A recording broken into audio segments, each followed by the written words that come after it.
नई दिल्ली के प्रगति मैदान से, जहां प्रधानमंत्री नरेंद्र मोदी पहुंच चुके हैं और इंडिया मोबाइल कांग्रेस कार्यक्रम की शुरुआत विधिवत अब शुरुआत इसकी हो चुकी है। आप देख सकते हैं तमाम गणमान्य लोग वहां पे मौजूद, केंद्रीय मंत्री अश्विनी वैष्णव और तमाम लोग वहां पे मौजूद हैं। अजय, इन तस्वीरों में हम देख पा रहे हैं कि अब फीता काटकर प्रधानमंत्री नरेंद्र मोदी ने इस कार्यक्रम की विधिवत अब शुरुआत कर दी है। अगर मैं इस 5G सर्विस की बात करूं और इसकी खूबियों की बात करूं, विशेषताओं की बात करूं, हमारे जो दर्शक हैं उनकी समझ के लिए अजय आप बता सकते हैं। अजय, आप हमें सुन पा रहे हैं?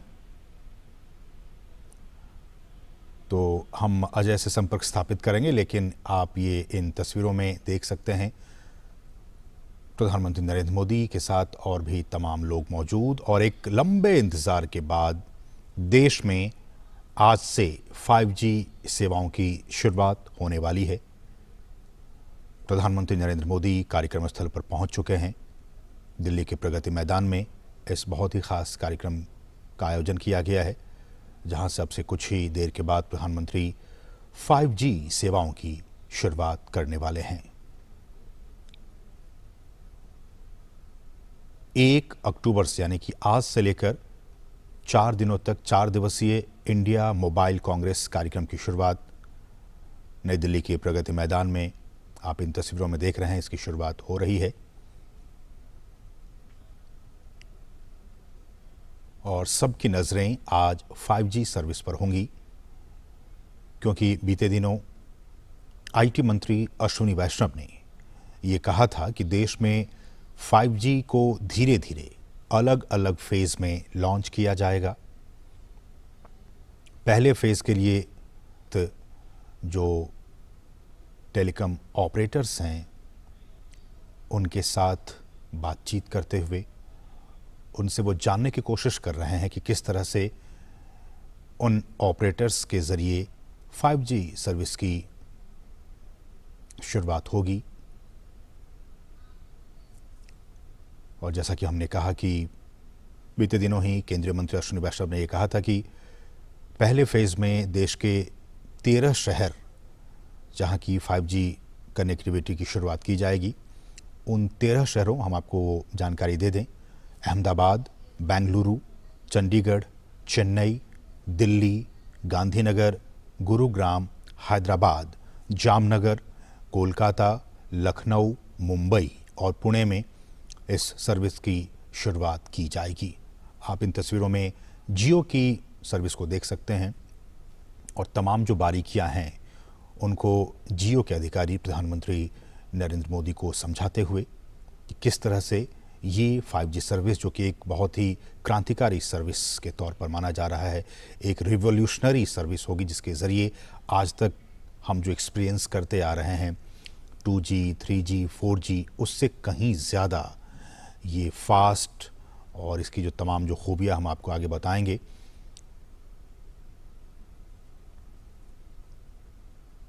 और केंद्रीय मंत्री की तरफ से, अश्विनी वैष्णव की तरफ से ये भी कहा गया कि अगले 2 से 3 वर्षों में 5G सर्विस देश के हर हिस्से में पहुंच जाएगा। और उन्होंने ये भी कहा कि हम ये भी सुनिश्चित करेंगे कि इसकी कीमत जो है वो कम रहे। हम जानते हैं कि हमारा जो दूरसंचार उद्योग है वो 5G सेवाओं के विस्तार के लिए शहरी और साथ साथ ग्रामीण दोनों क्षेत्रों पर ध्यान केंद्रित कर रहा है। और पहले फेज के बाद छोटे शहरों को भी इस सेवा से जोड़ा जाएगा। आज का दिन बहुत ही महत्वपूर्ण, और आप लगातार इस कार्यक्रम को देखते रहिए, क्योंकि आज बहुत सारी अहम जानकारी आपको मिलने वाली है। हम आपको बताएं, 117 करोड़ से अधिक दूरसंचार उपयोगकर्ता, उपभोक्ता, और हमारे देश में 82 करोड़ से अधिक इंटरनेट के जो कंज्यूमर हैं, जो ग्राहक हैं, उनके साथ भारत डिजिटल उपभोक्ताओं के लिए सबसे अधिक तीव्र गति से वृद्धि करते हुए वैश्विक बाजारों में से एक है।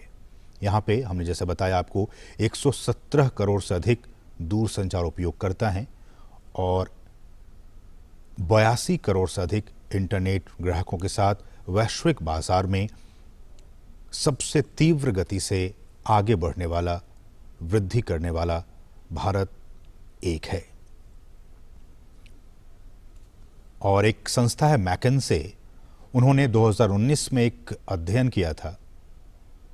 और उसके मुताबिक भारत दूसरी सबसे अधिक तीव्र गति से डिजिटलीकरण करने वाली इकॉनमी है, अर्थव्यवस्था है। आज इंडिया मोबाइल कांग्रेस की भी शुरुआत हो चुकी है और इसी कार्यक्रम में प्रधानमंत्री 5G सर्विस की भी शुरुआत करने वाले हैं। 5G 5वीं पीढ़ी का एक मोबाइल नेटवर्क है और जैसा कि हम सभी जानते हैं कि देश में 1G, फिर 2G, फिर 3G और 4G नेटवर्क के बाद एक नया वैश्विक वायरलेस ये एक मानक है 5G। 5G के जो हाई बैंड स्पेक्ट्रम है उसमें जो इंटरनेट की जो स्पीड है उसकी गति का परीक्षण 20 गीगाबाइट प्रति सेकंड के रूप में किया गया। आप समझ सकते हैं कितने स्पीड इसकी गति होगी। 5G में 20 Gbps के रूप में इसका परीक्षण किया गया है। अगर इसी के मुकाबले 4G सर्विस की बात करें तो अधिकांश मामलों में 4G में जो अधिकतम इंटरनेट की डेटा की स्पीड है वो 1 Gbps दर्ज की गई है। तो 4G में हम और आप इन दिनों 1 Gbps की स्पीड को एक्सपीरियंस करते हैं, लेकिन 5G सर्विस के आ जाने के बाद से हम 20 गुना ज़्यादा स्पीड को एक्सपीरियंस कर पाएंगे। 20 Gbps गीगाबाइट प्रति सेकंड के स्पीड में हमें वो सुविधा मिल पाएगी।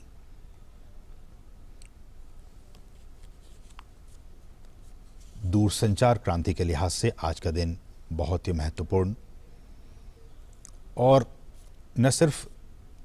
दूरसंचार के लिहाज से बल्कि इसके और क्या कुछ यूजेस हैं। हम जानते हैं कि इन दिनों इंडस्ट्रियल रिवॉल्यूशन 4.0 का ज़माना है, चौथी औद्योगिक क्रांति चल रही है और इस क्रांति में internet of things, cloud, big data, artificial intelligence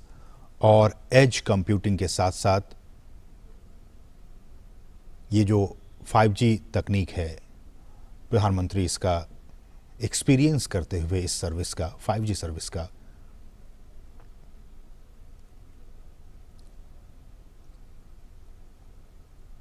और इनका प्रयोग इंटरनेट ऑफ थिंग्स की बात की जाए या फिर क्लाउड की बात की जाए, बिग डेटा,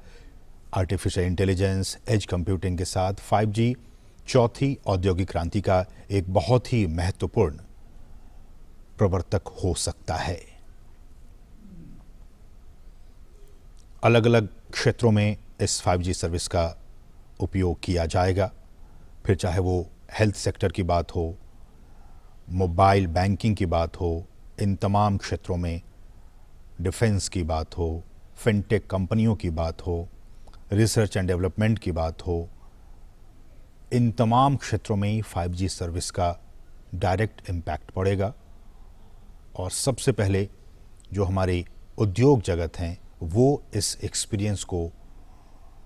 महसूस करेंगे और उसके बाद आम जनता के लिए इस सर्विस की शुरुआत की जाएगी। कहा जा रहा है कि इसका जो इकोनॉमिक इम्पैक्ट होगा इस 5G सर्विस का, गवर्नमेंट द्वारा ही एक पैनल नियुक्त किया गया था और उस 2018 की बात है ये, और उस पैनल ने एक रिपोर्ट जारी की और इस रिपोर्ट के मुताबिक 5G सर्विस से साल 2035 तक भारत में $1 ट्रिलियन अमेरिकी डॉलर का जो इकोनॉमिक इम्पैक्ट है वो पैदा होने की संभावना है। ये उम्मीद जाहिर की गई है इस रिपोर्ट के मुताबिक। आज का दिन बहुत ही महत्वपूर्ण, हम 5G सर्विस की बात कर रहे हैं, लेकिन पहली पीढ़ी से 1G से लेकर 5वीं पीढ़ी तक का विकास भी अपने आप में काफ़ी महत्वपूर्ण रहा। 1G सर्विस की बात की जाए तो 1G सर्विस साल 1980 के दशक में इसे लॉन्च किया गया था और ये एनालॉग रेडियो सिग्नल पर काम करता था और केवल वॉइस कॉल को ही समर्थन करता था। फिर 1990 के दशक में 2G सर्विस को लॉन्च किया गया, जो डिजिटल रेडियो सिग्नल का उपयोग करता है और 64 kbps के बैंडविड्थ के साथ वॉइस को भी और डेटा को भी ट्रांसमिट करने में ये इसको सपोर्ट करता है 2G सर्विस। फिर ज़माना आया 3G सर्विस का। 2000 के दशक में 1 Mbps से 2 Mbps की गति के साथ इसे लॉन्च किया गया था और इसमें डिजिटल वॉइस की बात हो, वीडियो कॉल की बात हो, कॉन्फ्रेंसिंग की बात हो, इन तमाम क्षमताओं के साथ 3G सर्विस की शुरुआत हुई थी। फिर साल 2009 में 100 Mbps से 1 Gbps की जो एक पीक स्पीड हम कहें, उस पीक स्पीड के साथ 4G सर्विस को लॉन्च किया गया था और इसकी तमाम खूबियों के साथ साथ 4G सर्विस में, जिसका कि हम और आप इन दिनों इसका उपयोग कर रहे हैं, ये 3D वर्चुअल रियलिटी को भी सक्षम बनाता है। 5G सर्विसेज में तमाम ये कुछ तकनीकी बातें हैं, अलग अलग बैंड्स होते हैं, लो band, mid band, high band spectrum, और हम जानते हैं कि पिछले दिनों ही जो स्पेक्ट्रम की नीलामी की गई थी और उससे पहले जो तमाम कंपनियां हैं वो उसमें शामिल हुए थे।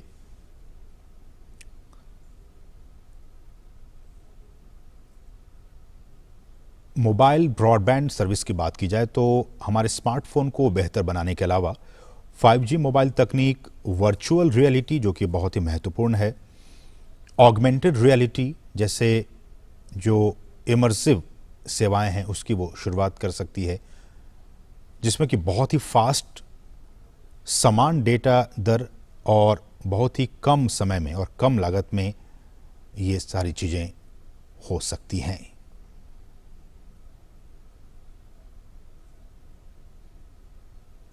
सामान्यतः ये कहा जा रहा है कि 5G का उपयोग 3 मुख्य प्रकार की कनेक्टेड सेवाओं में किया जाएगा,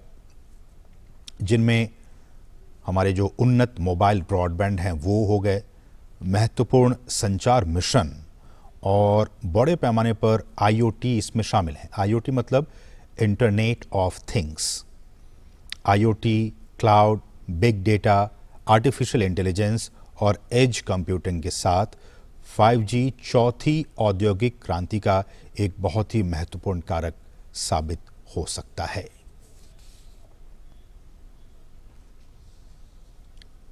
आगे की राह इसमें क्या कुछ निकल कर सामने आती है, अब जबकि आज से इस सर्विस की शुरुआत होने जा रही है, डोमेस्टिक 5G प्रोडक्शन को बढ़ावा देना, मतलब देश को, खासकर भारत में 5G का जो हमारा ड्रीम है, जो हमारा सपना है, उसको ज़मीन पर उतारने के लिए, उसको साकार करने के लिए स्थानीय 5G हार्डवेयर निर्माण को बहुत ही अभूतपूर्व दर से प्रोत्साहित करने और बढ़ावा देने की ज़रूरत आने वाले दिनों में महसूस होगी। साथ ही साथ ग्रामीण और शहरी अंतर को भी कम करना, ये भी एक चुनौती होगी कि कैसे हम सबसे पहले शहरी इलाकों में और उसके बाद ग्रामीण इलाकों में इसकी जल्द से जल्द इसकी पहुंच को सुनिश्चित कर सकें, ताकि ग्रामीण क्षेत्रों के लिए भी ये सहायक साबित हो सके। आज का दिन बहुत ही क्रांतिकारी दिन टेली कम्युनिकेशन के लिहाज से। 5G सर्विस आज पूरे देश में प्रधानमंत्री इसकी शुरुआत करने वाले हैं। एक लंबे इंतजार के बाद इसकी आज शुरुआत होने वाली है। ये सीधी तस्वीरें नई दिल्ली के प्रगति मैदान से आप देख पा रहे हैं,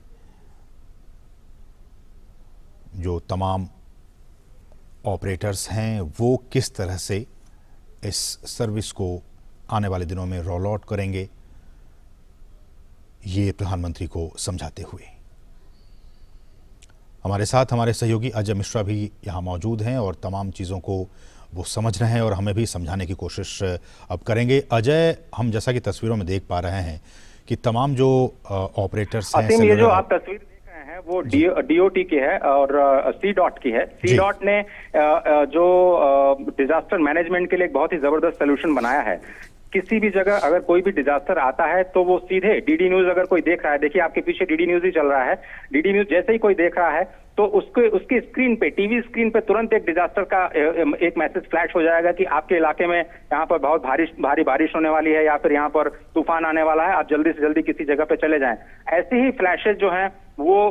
RAN रेडियो नेटवर्क के जरिए रेडियो पे चले जाएंगे। कोई भी प्रोग्राम चलता रहेगा उसके बीच में ये घोषणा आ जाएगी कि आप जल्दी से जल्दी यहाँ पर कोई समस्या आने वाली, डिजास्टर आने वाला है, उसके लिए आप तैयार हो जाएं। अब मोबाइल के जरिए मोबाइल पे लोगों को फ्लैश चले जाएगा। तो सी डॉट की जो टेक्नोलॉजी है वो जो आर्टिफिशियल इंटेलिजेंस के ऊपर बनाई गई है, सी डॉट द्वारा विकसित स्वदेशी 5G कोर, ये जो 5G कोर का उद्घाटन किया गया है वो अभी मैं आपको बताऊं कि जो डिजास्टर मैनेजमेंट है उसके लिए किया गया है और सीधे ऑल इंडिया रेडियो, आपके डीडी न्यूज और दूरदर्शन के सभी नेटवर्क और जितने मोबाइल्स हैं जो कनेक्टेड हैं उनके तुरंत उनके मोबाइल पर ये डिजास्टर मैनेजमेंट को लेकर के ये पूरा का पूरा जो मैसेज है वो फ्लैश हो जाएगा। और इसी का डेमोन्स्ट्रेशन इस वक्त प्रधानमंत्री के सामने किया जा रहा है कि कैसे मोबाइल के जरिए डिजास्टर की जो तकनीक है, जो डिजास्टर के बारे में कोई भी जानकारी है, आपने देखा कि कोविड के दौरान कैसे इंफॉर्मेशन का इस्तेमाल किया गया और इंफॉर्मेशन के जरिए ही हमारे देश को कोविड प्रोटोकॉल के जरिए समझाया गया कि कैसे हमें बचना है। ऐसे ही किसी भी तरह की जो एक्सीडेंसी या इमरजेंसी होती है डिजास्टर को लेकर के, उसमें किसी को भी कोई भी अगर मैसेज देना हो सरकार को तो बहुत ही आसानी से मोबाइल पे, बहुत ही आसानी से टेलीविजन स्क्रीन पे, बहुत ही आसानी से रेडियो सेट्स पे वो इंफॉर्मेशन जो है वो तुरंत पहुंच जाएगी। तो ये सी डॉट की एक indigenous make in India technology है और वही इकोसिस्टम जो है वो उसी इकोसिस्टम को इस वक्त समझाया जा रहा है, जो कि और जो ये भारत की शक्ति भी है। अभी आपने देखा कि प्रधानमंत्री जी ने थोड़ी देर पहले जो स्टार्टअप्स हैं उनके साथ बातचीत की है और स्टार्टअप्स भी यहाँ पर करीब 100 से ज्यादा स्टार्टअप्स इस पूरे कॉन्फ्रेंस का हिस्सा हैं और जो 5G को लेकर के वो जो हार्डवेयर और सॉफ्टवेयर दोनों ही साइड में जो सॉल्यूशंस दे रहे हैं उस पर उन्होंने ब्रीफ लिया। और आपको ये बताऊं कि मैं जो मेक इन इंडिया टेक्नोलॉजी है वो कैसे डिफेंस, रेलवेज जैसे स्ट्रैटेजिक सेक्टर्स में कैसे काम कर रही है, जिसमें आप बाहर की टेक्नोलॉजी पर भरोसा नहीं कर सकते कि किसी भी हार्डवेयर में कौन सा इंफॉर्मेशन आपकी बाहर लीक हो रही है। तो ऐसे में जो भारत की टेक्नोलॉजी है, भारत के ही लोग जिनको सर्टिफिकेशन स्पेशल तौर पर DRDO द्वारा दिया जाता है कि फुल्ली सिक्योर्ड है और किसी भी रूप में उनका इस्तेमाल किया जा सकता है। तो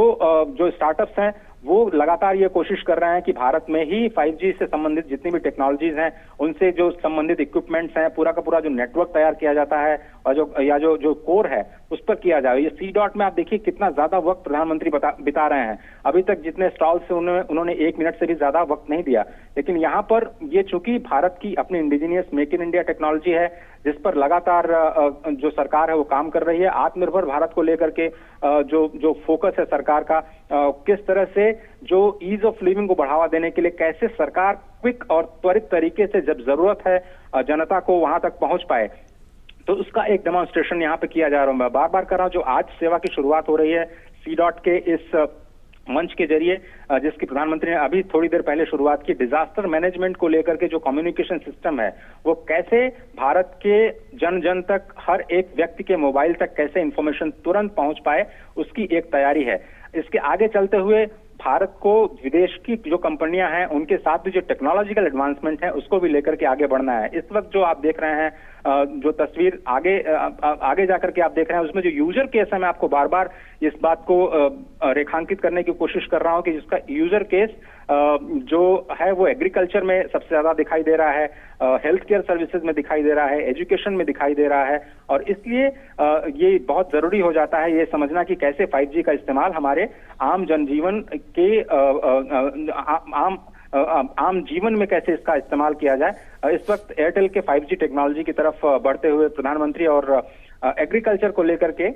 जो एयरटेल ने अपने सोल्यूशंस पेश किए हैं, जहां पर जो मॉनिटरिंग है, इस वक्त आप देखें एग्रीकल्चर का सेक्शन जहां पर क्रॉप मॉनिटरिंग की जा सकती है, सॉइल हेल्थ की जो जांच है वो 5G टेक्नोलॉजी के जरिए की जा सकती है, मौसम की जानकारी किसानों को दी जा सकती है, समय रहते उनको जो डिसीजंस लेना हो और कैसे बेहतर हो पाए, बुआई का समय कब बेहतर होगा, कब बारिश की संभावना है, ये सब जो टेक्नोलॉजी है, ये एग्री सोल्यूशंस जो एयरटेल का है जो इस वक्त प्रधानमंत्री देख रहे हैं कि कैसे किसानों को फायदा पहुंचाने के लिए, उनकी आमदनी को बढ़ाने के लिए, उनको बेहतर फैसले ले पाए, उसके लिए कैसे इंफॉर्मेशन दी जाए कम्युनिकेशन का इस्तेमाल करते हुए। तो ये एग्रीकल्चर सॉल्यूशंस जो हैं वो इस वक्त आपकी स्क्रीन पर दिखाई दे रहे हैं, जो प्रधानमंत्री इसका अवलोकन कर रहे हैं। बिल्कुल, और बहुत ही महत्वपूर्ण तस्वीरें ये,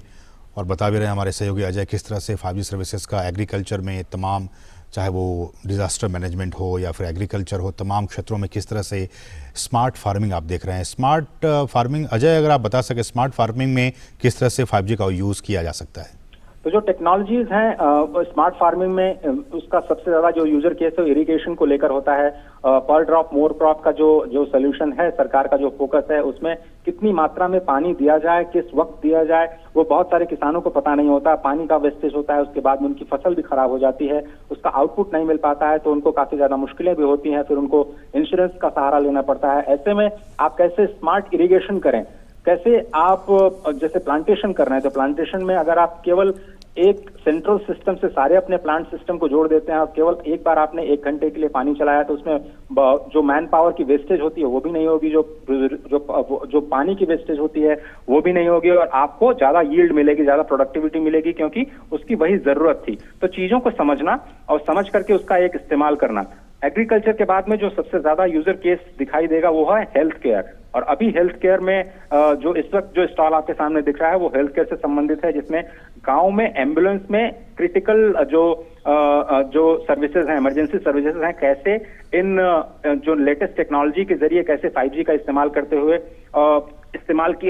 करते हुए कैसे गांव तक, कस्बों तक ये टेलीमेडिसिन की जो सुविधा है वो पहुंचाई जाए। इस वक्त जो आप देख रहे हैं वो करीब 50-60 लाख रुपए की एक वैन है जिसको तैयार किया गया है 5G टेक्नोलॉजी के जरिए, जिसमें अगर कोई भी पेशेंट आता है तो उसको सीधे रिमोटली डॉक्टर से कनेक्ट कर सकते हैं। डॉक्टर इमरजेंसी सेवाओं की शुरुआत यहीं से कर सकता है। लेकिन ऐसा नहीं है कि ये इतनी महंगी सेवाएं जो हैं वो गांव में कैसे जाएंगी, उसका भी एक सोल्यूशन यहीं पे दिया गया है, जिसमें एक लो कॉस्ट सोल्यूशन बनाने की कोशिश की गई है। एक छोटी सी वैन के जरिए ये समझाने की कोशिश की जाएगी कि कैसे आप एक हॉस्पिटल कंट्रोल रूम क्रिएट कर सकते हैं छोटे से कस्बे में, छोटे से गांव में, जहां पर किसी को भी इमरजेंसी हेल्थ सर्विसेज की जरूरत हो। अगर मैं कॉस्टिंग की बात करूं तो छोटे गांव में अगर एक गांव की बात करें तो महीने में केवल 5,000 रुपए से ये जो टेस्टिंग है उसकी शुरुआत हो सकती है। अगर आप पूरे जो 8-10 गांव का अगर आप पूरा कंसोर्शियम बनाएं तो एक ही छोटी सी मोबाइल वैन जो है वो 8-10 गांव में घूम करके जो लोगों को तुरंत जरूरत हो, ये देखिए, ये आपके पास जो मोबाइल क्लिनिक है बहुत छोटा सा सोल्यूशन है। ये पूरा का पूरा जो उसकी कॉस्टिंग है वो 7-7.5 लाख की कॉस्टिंग आती है, जिसमें आप जो प्रधानमंत्री के राइट साइड में आपको एक एपरेटस दिख रहा है, वो जो माताएं होती हैं उनको उनकी पल्स जब वो गर्भवती होती हैं उनकी स्थिति नापने के लिए है। मॉनिटर भी आपको दिखाई दे रहा है। ये छोटा सा सिस्टम जो इस वक्त स्टेथोस्कोप है जो इन्होंने उठाया हुआ है, जो कि इलेक्ट्रॉनिकली है। यहाँ पर अगर आप किसी भी मरीज को आप उनकी हार्ट बीट देखेंगे तो वो सीधे दूर बैठे किसी डॉक्टर को आराम से 5G लेटेंसी के जरिए तुरंत रियल टाइम में उनको सुनाई देगी। और खुदा न खास्ता अगर मान लीजिए किसी को इमरजेंसी की जरूरत भी हुई तो इसी वैन में, बहुत छोटे से वैन में, मारुति का एक छोटा सा वैन है जिसमें आपको एक स्ट्रेचर मिलेगा और एक ऑक्सीजन की व्यवस्था, ऑक्सीजन सिलेंडर आपको सामने दिख रहा है। वहीं पर जो पेशेंट है उसको तुरंत ऑक्सीजन के साथ कनेक्ट करके और उसको पास के अस्पताल में ले जाया जा सकता है। तो ये बहुत ही छोटा सोल्यूशन है जो कि जिसका एक डेमोन्स्ट्रेशन अभी वाराणसी में के रुद्राक्ष कन्वेंशन सेंटर में सीधे लाइव डेमोन्स्ट्रेशन किया जाएगा। प्रधानमंत्री बात भी करेंगे जहां पर उत्तर प्रदेश के मुख्यमंत्री योगी आदित्यनाथ भी होंगे। तो कैसे छोटे गांव में, कस्बों में इस तरह की जो टेलीमेडिसिन की सर्विसेज हैं उनको रोल आउट किया जाए, ये काफी इंपॉर्टेंट होने जा रहा है पूरे रूरल इकोसिस्टम के लिए। तो एग्रीकल्चर और हेल्थ, और सबसे ज्यादा जो फोकस रहा है, बार बार प्रधानमंत्री जिस पर फोकस करते रहे, वो एजुकेशन। तो कैसे हम टेक्नोलॉजी का इस्तेमाल एजुकेशन के लिए कर सकते हैं, किसानों की आमदनी को बढ़ाने के लिए कर सकते हैं, किस तरह से हम मेडिकल फैसिलिटीज को प्रोवाइड करने के लिए गांव में कर सकते हैं। ये सारे के सारे जो यूजर केस हैं, अलग अलग कंपनियां उन्हीं 4-5 क्षेत्रों में जो यूजर केस हैं और अपनी टेक्नोलॉजी का डेमोन्स्ट्रेशन करने जा रहे हैं। सरकार चाहती है कि लोगों के पास ज्यादा से ज्यादा विकल्प हों, ज्यादा से ज्यादा कंपनियां इन प्रॉब्लम्स का सॉल्यूशंस ढूंढें जिनकी हम बात कर रहे हैं, हेल्थ, एग्रीकल्चर, एजुकेशन और स्मार्ट मैन्युफैक्चरिंग को लेकर, और वही कुछ शोकेश करने की कोशिश की जा रही है। बिल्कुल अजय, बहुत ही महत्वपूर्ण। और जैसा कि हमारे सहयोगी अजय बता रहे हैं, चाहे वो स्मार्ट फार्मिंग की बात हो या फिर डिजास्टर मैनेजमेंट की बात हो, हेल्थ केयर की बात हो, मैन्युफैक्चरिंग की बात हो, ये तमाम स्मार्ट क्षेत्रों में। मैन्युफैक्चरिंग है जो आप देख रहे हैं, रोबोटिक पावर लॉजिस्टिक्स। इसमें इंडस्ट्री 4.0, आपको याद होगा प्रधानमंत्री ने जर्मनी में कहा था कि हम पहली, दूसरी और तीसरी औद्योगिक क्रांति को तो मिस कर गए, लेकिन जो चौथी औद्योगिक क्रांति आने वाली है, भारत उसका लीडर बन सकता है, जिसमें रोबोटिक्स का इस्तेमाल होगा, जिसमें इंटरनेट ऑफ थिंग्स का इस्तेमाल होगा, मशीन लर्निंग का इस्तेमाल